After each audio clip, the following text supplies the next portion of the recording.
Hello everyone, कैसे हो आप सभी। उम्मीद है सभी अच्छे होंगे और सबकी पढ़ाई भी बढ़िया चल रही होगी। आज हम बात करने वाले हैं छात्रावास अधीक्षक वार्डन के पद की, जो अभी वैकेंसी सुनने में है कि आने वाली है। और लड़कियां भी काफ़ी कमेंट कर रही हैं कि आप इस पर एक वीडियो बना दें ताकि हम जो है अपनी तैयारी को शुरू कर दें। क्या क्या सिलेबस रहेगा, कौन से सब्जेक्ट रहेंगे, तो आज हम इसी पे चर्चा करने वाले हैं। सबसे पहले बता दें तो ये जो भर्ती है वो आपकी 2025 में ही आ सकती है, और क्योंकि हो सकता है डिले हो जाए, लेकिन पूरी संभावना है कि 2025 में ये आ जाएगी। और जिनके भी कम नंबर्स हैं उनको तो बिल्कुल अभी से तैयारी कर देना चाहिए, क्योंकि हमने ये बात पहले भी देख चुके हैं कि महिला पर्यवेक्षक की तैयारी 2024 सॉरी एग्ज़ाम 2024 में आने वाला था, लेकिन परीक्षा इसकी 2025 में हुई थी। तो जिन्होंने 2024 से ही तैयारी शुरू कर दी थी उनको इसका काफ़ी फ़ायदा मिला, क्योंकि उनको तैयारी करते-करते लगभग 1 डेढ़ साल हो गया था और उनकी काफ़ी अच्छी तैयारी हो गई थी। तो वही यहाँ पर होता है, जैसे ही इसकी आपको भनक लगी है कि एग्ज़ाम आने वाला है, तो अगर आप अभी से तैयारी कर देते हैं तो आप हमेशा रेस में आगे रहेंगे। क्योंकि कई लोग कब जागेंगे, जब ये वैकेंसी आ ही जाएगी, नोटिफिकेशन आ जाएगा। तो आप अगर आगे रहना चाहते हैं तो आपको अभी से तैयारी शुरू करनी पड़ेगी। अब तैयारी तो आप शुरू करना चाहते हो, लेकिन इसमें सब्जेक्ट क्या रहेंगे, डाउट ये आता है कि पढ़ें तो पढ़ें क्या? क्योंकि क्या रहेगा, तो देखिए वार्डन का जो पद होता है वो होता है छात्रावास में जो लड़कियां हैं उनको देखना, उनकी ज़रूरतें समझना, उनको बैलेंस करके चलना, उनका एक तरह से मैनेजमेंट देखना।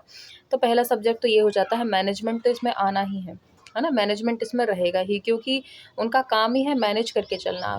कितनी हज़ारों लड़कियां होंगी, हज़ारों नहीं तो सैकड़ों में होंगी, और उनको सबको बैलेंस करना, मैनेज करके रखना, ये मैनेजमेंट में ही आता है। तो मैनेजमेंट तो आपका पहला सब्जेक्ट हो ही जाएगा।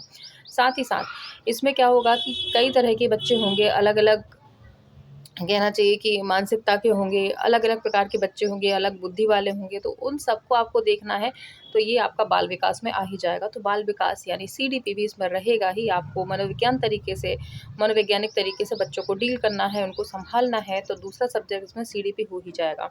और खुशी की बात ये है कि दोनों सब्जेक्ट हमने अभी-अभी पढ़े हैं, क्योंकि अभी हम महिला पर्यवेक्षक को क्लियर करते आए हैं, उनकी परीक्षा देते हुए आए हैं, तो 2 सब्जेक्ट तो हमारे वैसे ही तैयार हैं।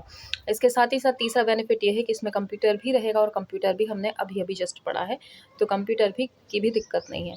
इसके अलावा इसमें एमपीजी के आ सकता है, तो एमपीजी के आप अपना तैयार रखें। मैथ रीज़निंग आ सकती है, आएगी ही मैथ रीज़निंग, तो हर एग्ज़ाम में रहती है, तो वो भी आपने अभी किया है। तो आपके कुल मिलाकर 5 सब्जेक्ट तो ऐसे हो गए हैं जो आपने अभी-अभी जस्ट पढ़े हैं, तो उनको आपको कंटिन्यू करना है। आपको प्लस जिसने महिला पर्यवेक्षक की तैयारी की है, उनको प्लस पॉइंट यही मिल रहा है कि ये पूरे सब्जेक्ट वही के वही हैं जो आपने अभी भी कंप्लीट किए हैं।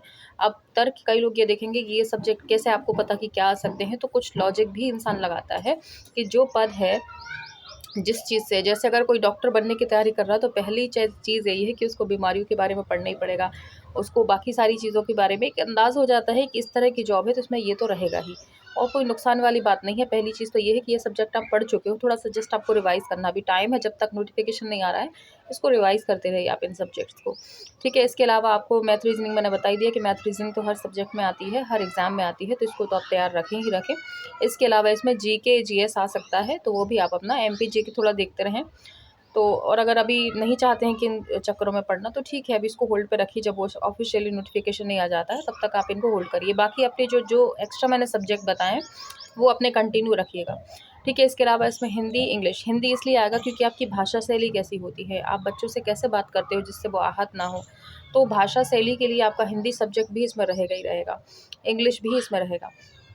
तो हिंदी, इंग्लिश भी आप देखते चलिए, इसमें ज़रूरी हो जाता है, इनको भी देखना, ठीक है। और इसके अलावा और बाकी की जो भी सब्जेक्ट रहेंगे वो अपन को बाकी क्लियर हो ही जाएँगे।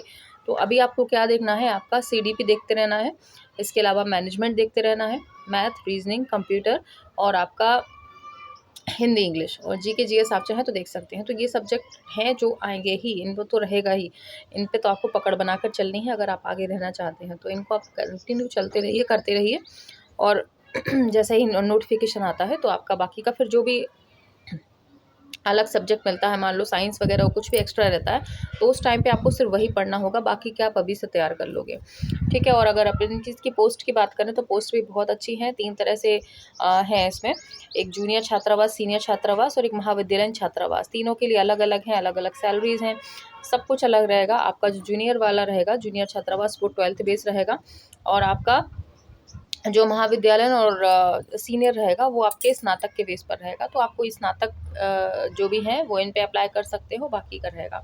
और रही बात जूनियर छात्रावास की, तो इसमें 100% सीधी भर्ती है, यानी डायरेक्टली आप भर सकते हो। बाकी के जो 2 पद हैं वो उनमें 50% सीधी भर्ती रहेगी और 50% आपकी प्रमोशन बेस्ड पर रहेगी, जो कि उसमें रहेगा।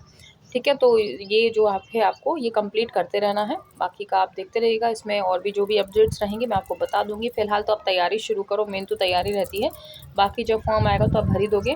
जो सैलरी है वो तो है ही है, अभी उन चक्करों में बिल्कुल आपको पड़ना नहीं है, क्योंकि कहते हैं ना कि सरकारी नौकरी में अगर आपको 10,000 भी मिल रहे हैं तो वो भी एक्सेप्ट कर लो, क्योंकि वो आगे जाके आपके कब 1 लाख में बदल जाएंगे आपको पता भी नहीं चलेगा। ठीक है, तो आप तो सैलरी की चिंता छोड़े बिना अभी मेन अपनी पढ़ाई पे फोकस रखो। पढ़ आपने लिया तो एग्ज़ाम जब भी आएगा, 1 साल में, 2 साल में, कभी भी आएगा, आप बिल्कुल हमेशा तब तक तैयार रहोगे। ठीक है, तो ये इन्फॉर्मेशन थी आपको जो पूछ रहे थे कि क्या पढ़ना है, क्या नहीं पढ़ना है, तो मैंने आज आपको बता दिया है कि आप ये सब्जेक्ट अपने तैयार रखो। जैसे ही वैकेंसी आती है आप बिल्कुल इसमें लग जाइएगा। ठीक है, और जो मैंने अभी आपको बताया है ये कोई ऑफिशियल जो है डिक्लेरेशन नहीं है कि यही सब्जेक्ट आएंगे। ये सिर्फ एक अंदाज़ है कि ये सब्जेक्ट आ सकते हैं और आए हैं, क्योंकि यहाँ पे अभी आपके छत्तीसगढ़ में भी जो एग्ज़ाम्स हुए थे वहाँ पर भी ये सब्जेक्ट पूछे गए थे, क्योंकि सेम उसमें भी यही वैकेंसी थी और ये सब्जेक्ट ही सारे पूछे गए थे। और बाकी अगर अपन लॉजिकल भी सोचें तो अगर बच्चों को मैनेज करना है तो मैनेजमेंट आएगा ही, बच्चों के साथ अगर आपको रहना है तो उनकी मानसिकता को आपको समझना होगा, तो बाल विकास रहेगा ही रहेगा। भाषा शैली आपकी सही होनी चाहिए, तो उसके लिए हिंदी रहेगा ही रहेगा, है ना। कंप्यूटर बेसिक नॉलेज सबको होना चाहिए, तो कंप्यूटर रहेगा। मैथ रीजनिंग रहेगी, आपकी तर्क शक्ति देखी जाएगी, तो मैथ रीजनिंग भी रहेगा ही। तो बस आप इन सब्जेक्ट पे अपनी पकड़ बना के रखिए। अगर आपको रेस में आगे रहना है, तो अगेन मैं कह रही हूँ, अगर आपको रेस में आगे रहना है बाकी लड़कियों से, तो अभी से तैयारी स्टार्ट कर दो। ठीक है, तो आपको कोई भी और इन्फॉर्मेशन चाहिए हो, इसकी सैलरी का जो पैटर्न रहेगा मैं आपसे नेक्स्ट वीडियो में, जैसे ही मेरे पास कोई इन्फॉर्मेशन अवेलेबल होती है मैं आपको बताती हूँ इसमें कि सैलरी वगैरह कैसी क्या रहेगी। तो आप जुड़े रहिएगा, बिल्कुल चैनल को सब्सक्राइब कर लीजिएगा। अगर आप सही इन्फॉर्मेशन, सटीक जानकारी चाहते हैं तो आप चैनल को सब्सक्राइब कर लें, बेल आइकन ज़रूर प्रेस कर दें, ताकि नोटिफिकेशन, क्योंकि कई लड़कियों के पास नोटिफिकेशंस नहीं जाते हैं, बेल आइकन प्रेस कर देंगे तो नोटिफिकेशन आपके पास पहुंच जाएगा। ठीक है, थैंक यू।